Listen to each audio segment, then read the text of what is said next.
Nous avons la chance aujourd'hui d'avoir des artistes. Vous avez déjà eu une première idée de la qualité des prestations artistiques qui est offerte aujourd'hui. Et en effet,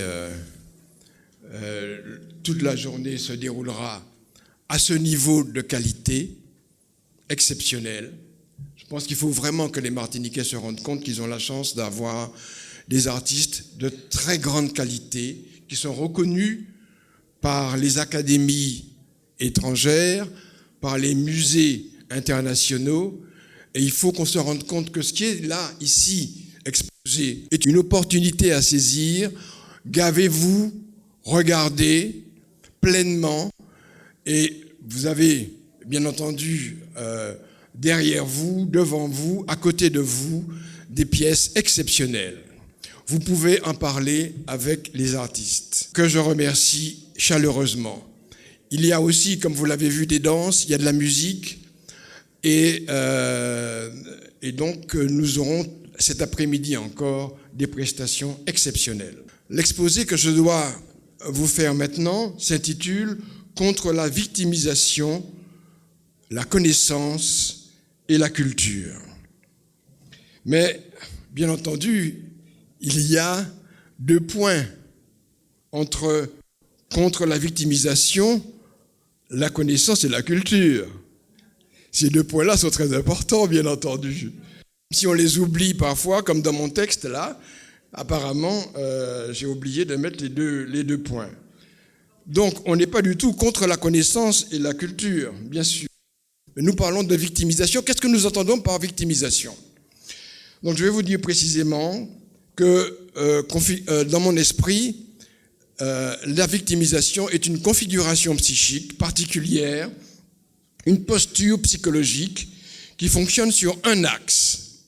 La vie est difficile, souffrir est le moyen de se sentir normal. Victime, en effet, cette personne qui a été abusée, eh bien, son image et son estime de soi reposent sur sa capacité à souffrir, il faut être précis, et capacité aussi à souffrir plus que n'importe qui. Et sur le plan inconscient, la victime vit peur de déplaire, d'être rejetée. Et elle se juge impuissante. Elle se juge impuissante. La position de victime a des bénéfices secondaires. On a pitié d'elle, on la prend en considération, on lui vient en aide. Mais le problème, c'est que si l'aide est efficace, elle craint de perdre le soutien, et la considération qu'on lui voue. Et donc, de sorte qu'elle ne voit pas comment en sortir. Elle ne sort pas du statut de victime, elle affiche sa souffrance, elle appelle à l'aide, mais elle refuse inconsciemment de sortir du statut de victime. Elle refuse inconsciemment de sortir du statut de victime. Elle perpétue psychologiquement ce statut de victime qui fournit des bénéfices secondaires. Et elle ne voit pas comment en sortir. Cela dit, cette posture de victime ne signifie nullement que la souffrance n'est pas réelle.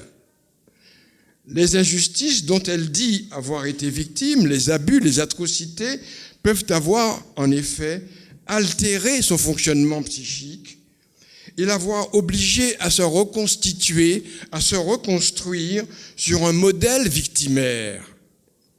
Donc il ne faut pas a priori la ridiculiser, il faut la comprendre. Cette personne a été brisée peut-être par des atrocités, par des abus, et donc elle essaye de modifier, de fonctionner, et elle est ainsi amenée à se construire une autre identité qui intègre le sentiment d'impuissance. En même temps, Si nous percevons cette identité de victime comme subie, nous saisissons aussi combien elle peut être une stratégie d'adaptation, une stratégie qui vous met sous la protection de l'autre. Dans l'ouvrage « L'esclavage, quel impact sur la psychologie des populations », qui est donc ici en vente à 16,80 € pour 555 pages, dans cet ouvrage, les regards croisés des Brésiliens, Jamaïcains, Trinidadiens, les Garifuna du Brésil, les Guadeloupéens, Colombiens, Afro-Américains, etc., etc. Ces regards croisés mettent en évidence le rôle destructeur du racisme post-esclavagiste dans la structuration de la personnalité. Ces regards croisés, ils montrent également l'efficacité des stratégies d'émancipation, notamment la volonté de sortir du statut d'inférieur, le rôle de l'alphabétisation, de la connaissance, le rôle de la culture, et mon ami Georges Brédan en parlera tout à l'heure, l'importance de la culture et l'importance du savoir-faire artistique, qui est crucial, ce savoir-faire artistique. On l'a vu, notamment, par exemple, en Haïti, qui est une nation de peintres, une nation de musiciens, et pourtant ils sont en grande difficulté. Et donc, on voit le rôle de l'art, du savoir-faire artistique dans cette émancipation. Les progrès accomplis par l'émancipation collective et individuelle des descendants d'esclaves sont considérables. Mais le mouvement d'émancipation a omis une proportion élevée de laissés pour compte. Les statistiques sont éloquentes quant à la pauvreté et l'emploi, la longévité, etc. Et il faut dire que le système ne les a pas aidés et que cette émancipation est le résultat d'une lutte. Cette émancipation est le résultat d'une lutte de tous les jours. Dans ce livre, un chapitre est consacré à Rachel Dolezal, qui s'est fait passer pour noire aux États-Unis et qui a été démasquée.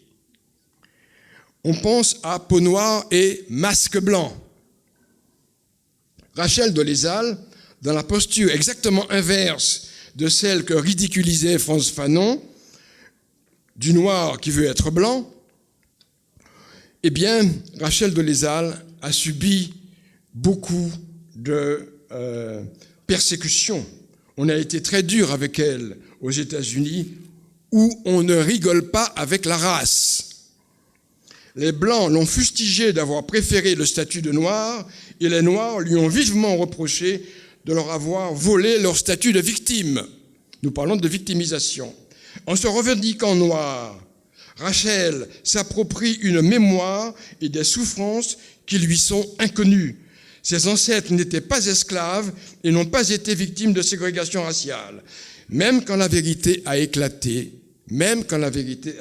Rachel a continué d'affirmer qu'elle était noire. Peu importe la couleur de ses parents. Elle est noire parce qu'elle se sent noire. C'est son identité et la pigmentation de sa peau n'y change rien. Rappelons que les Noirs, avant l'arrivée des Blancs, ne se considéraient pas comme noirs, mais comme des êtres humains, point c'est tout. Au début, ils avaient une couleur noire. Ils n'avaient pas une identité noire. Quand nous nous voyons dans une identité noire, c'est que dans le regard des Blancs, nous nous voyons noirs. La référence est le blanc. L'identité noire s'est ainsi construite par rapport aux Blancs. Réciproquement, les Blancs se considèrent blancs par rapport aux Noirs. Sauf que la référence reste le blanc.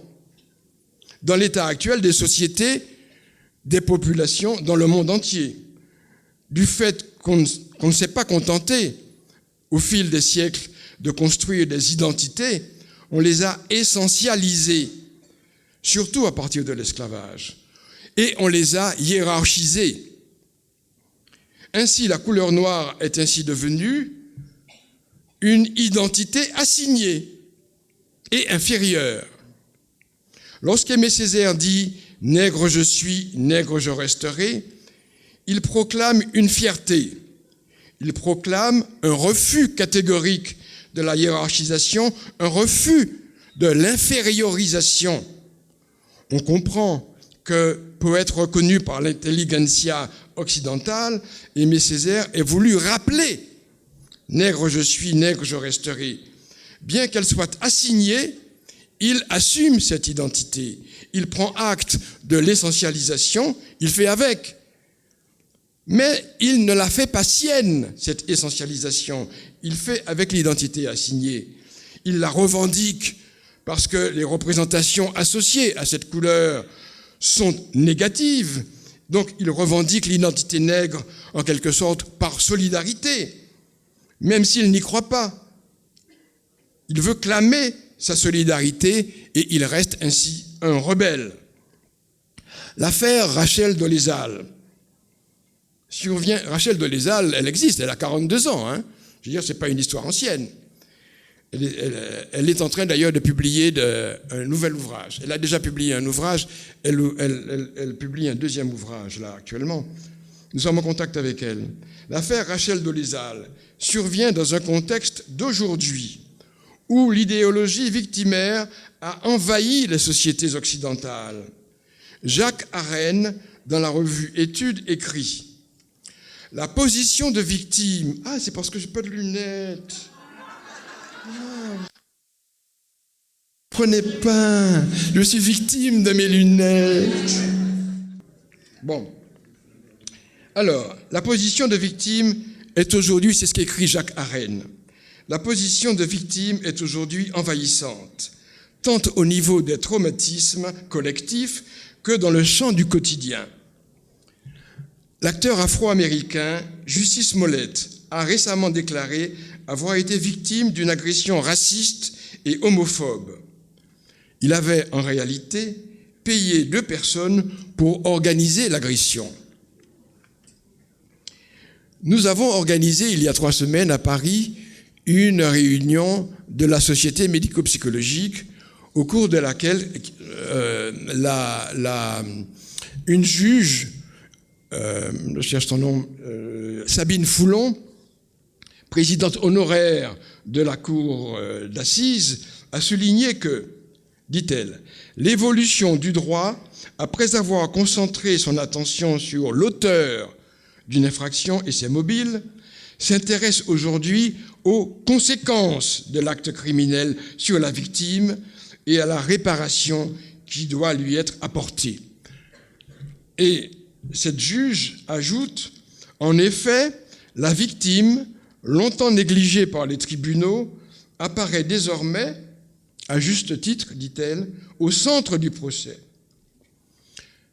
Plusieurs auteurs ont fait remarquer l'augmentation du phénomène des fausses victimes, en lien étroit avec cette idéologie victimaire. Et d'autres ont évoqué la concurrence des victimes. Une 10e date de commémoration, je vous le rappelle, une 10e date de commémoration de l'esclavage s'est récemment ajoutée, cette fois explicitement dénommée Journée nationale à la mémoire des victimes de l'esclavage. C'est la journée du 23 mai. Elle a été illustrée, donc, cette revendication, par une grève de la faim hautement symbolique de la position victimaire. Tout se passe comme si le péché originel avait été remplacé par la blessure originelle. Mais qui nous rachètera d'une telle blessure? Il ne faut pas que notre identité, en particulier notre identité post-esclavagiste, devienne une assignation à résidence. Il faut sortir de ces plafonds de verre, de ces limites imposées par un certain regard blanc. L'installation de la position de victime postule une dette qui, ne pouvant jamais être éteinte, ouvre selon les mots de Steven Todorov, une ligne de crédit inépuisable. Sauf que ça ne marche pas pour tout le monde, car il faut en face un puissant sentiment de culpabilité largement partagé. Ce n'est pas le cas des descendants d'esclaves, qui ne bénéficieront pas de cette ligne de crédit inépuisable. Le créneau de la victimisation triomphante est déjà occupé. Il n'y a pas de place pour deux. La stratégie de la victimisation est, pour les descendants d'esclaves, une impasse. Merci.